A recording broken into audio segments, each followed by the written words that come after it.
Welcome to South Florida saltwater fishing. I'm Heath, and it's time to get into the bite. Wahoo in the boat, baby! That kingfish right there. I mean, you talk about epic fishing days. Yeah! Nice bull dolphin right there.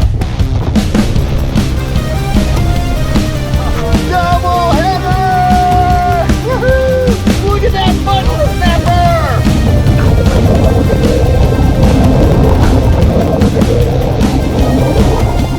Alright folks, in this episode we're going to go over how to add braid on top of your already existing monofilament. Before we get into this though, if you want to learn more about fishing, grow as an angler, or just see some great and exciting offshore fishing adventures, you can start by hitting the subscribe button. And don't forget to turn on the notification bell so that you won't miss a thing. Alright folks, so like I said, we're going to go over how to add what is called a braid top shot on top of your already existing monofilament on your line. And not only am I going to show you how to do this, this is what I believe to be the easiest way to do it without taking it to a tackle shop and having them spool it for you.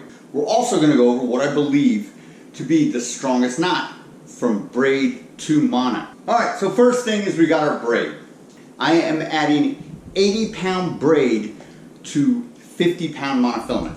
What we've got to consider is how your line comes on your reel. So when I wind my line onto my reel, it's going to go this way. So the line comes and loops back over. So you got to remember, fishing line has memory, just like braid. So what we want to do when we're adding braid onto a conventional reel, it's not winding on like a spinner. It's going on straight. So we want our line to come off the top of our spool like this and go over the top of our reel so that it winds on in a straight fashion. Okay, so like I said, we've got 50-pound monofilament on this reel right now.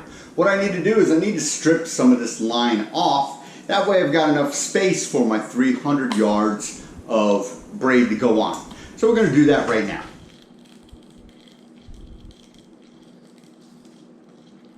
Okay, so while you're peeling your line off, you want to bear in mind that a rule of thumb is you'll want to leave about 2/3 of your spool full with monofilament. That is if you're adding a small top shot like 300 yards on.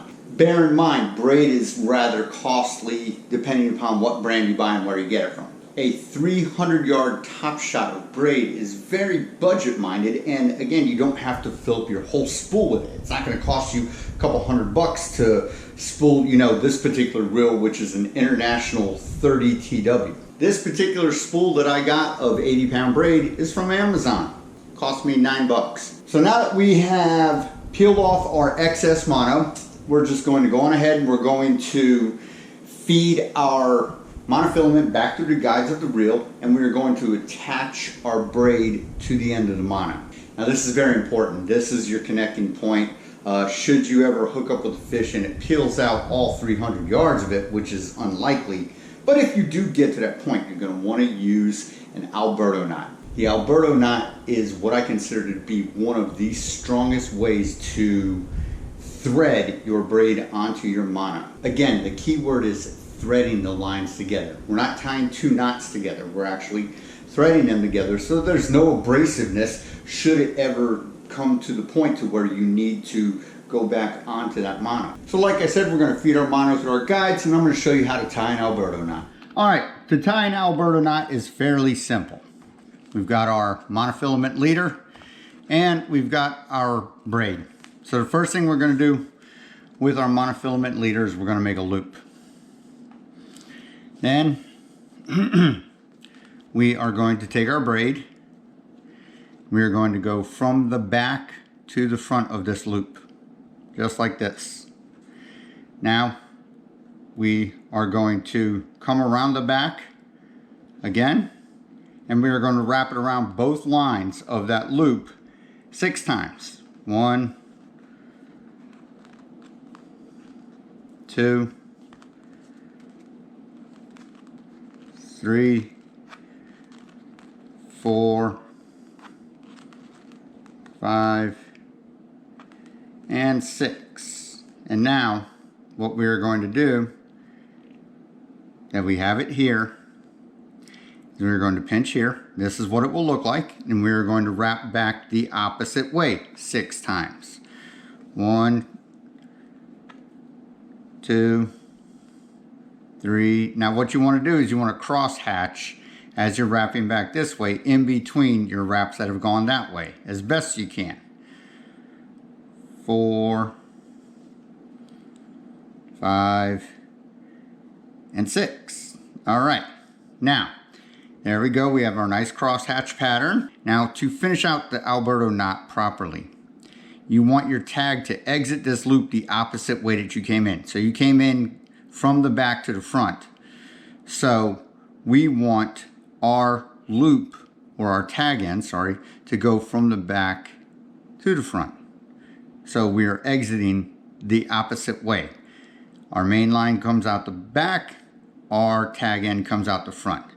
Now we are just going to take both of these and we are going to cinch down and we are going to pull them tight. And then to get an Alberto knot really tight, you take your main line end and you pull it as tight as you can. Just be careful, braid is sharp. And there we have a nice finished Alberto knot that is not going anywhere. So now we've got our Alberto knot tied. What we're going to do is we are going to trim it up. Take a pair of pliers. We're going to get real close to that tag end of that mono. Trim that off. And then we are going to take a knife and we will trim up our braid end. All right, let me get that there. Get as close as we can on the tag end. And we just run it across, and there you go. And that is an Alberto knot. So it's streamlined. So this is going to bury itself underneath all of your braid that you're going to add onto your reel. All right, so like I said, we've got our lines connected. Now it's time to start spooling. You're going to need a glove or a rag because you're going to need to put tension on your braid as you're spooling it. And the reason I say this is because braid's sharp, and as you're winding it in, it's going to heat up and it's going to feel like it's cutting you. So get a glove. And now, as I mentioned, we want our line to come off the top because it's going to flow over the top of our conventional reel as we are spooling it. The easiest way that I know to keep this in this orientation is simply with a bucket. And what we're going to do is we're going to get a book and we're going to tilt our bucket a little bit this way. That way the spool falls down into the corner of the bucket and it stays there. It's that simple. We do that, drop it in our bucket. We're going to put our book under there and we'll be good to go. All right, so we got our line in our bucket. We're going to put on our glove. We're going to grab our reel and we're going to lock it up. All right, very good. All right, now the key to properly spooling braid is you're going to need to level wind it on if you don't have a level wind mechanism on here. And again, like I said, tension. So what happens when you are spooling braid, if you don't put the right amount of tension on it and you let your line out to go fishing and you strike a fish and your fish is putting that negative pressure on your line as you're reeling it in, what's going to happen is your braid is actually going to bury itself underneath the looser strands. And then when you go to let your line back out, then you're going to run into problems with backlashes and you're going to have to work your way through that. So again, the right amount of pressure being applied as you are spooling your line is very important. You're going to get nice and comfortable.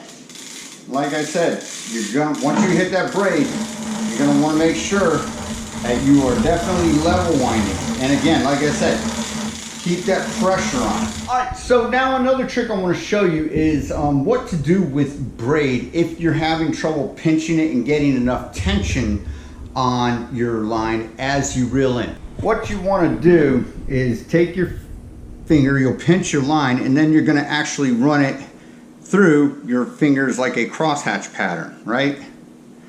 So this will actually help you put more tension on your line and help you guide it on.